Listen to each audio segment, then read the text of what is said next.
Mielos moterys, šiandien kovo 8 tarptautinė moters diena.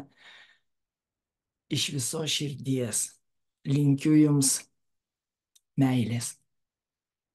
Man tai yra pusiausvyra, ramybė ir pilnatvė.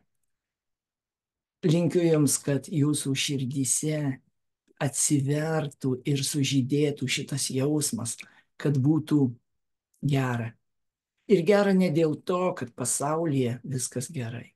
Gera dėl to, kad šitas jausmas atsiveria širdyje. Taip kaip moters diena yra pavasarį, kada viskas atsigauna, viskas sužydė, taip ir jums visa širdimi linkiu sužydėti savo jėgoje. Nes jūs esat pasaulio jėga. Moteriška energija yra nuo 6 iki 9 kartų stipresnė už vyrišką energiją. Taigi nuo jūsų viskas priklauso, jūsų atsivėrimas, jūsų sužydėjimas, tai jėga pasauliui, jėga gyvenimui, jėga meiliai. Visa širdimi sveikinu jūs ir linkiu jums pasinaudoti šitą jėgą, atskleisti ją savyje.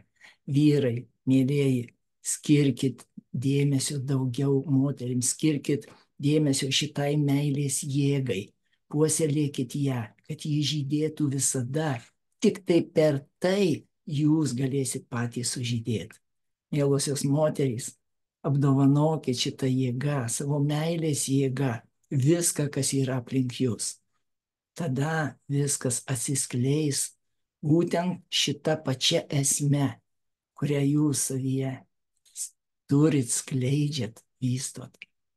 Ačiū jums, brangiosios, kad esat. Aš linkiu jums laimės.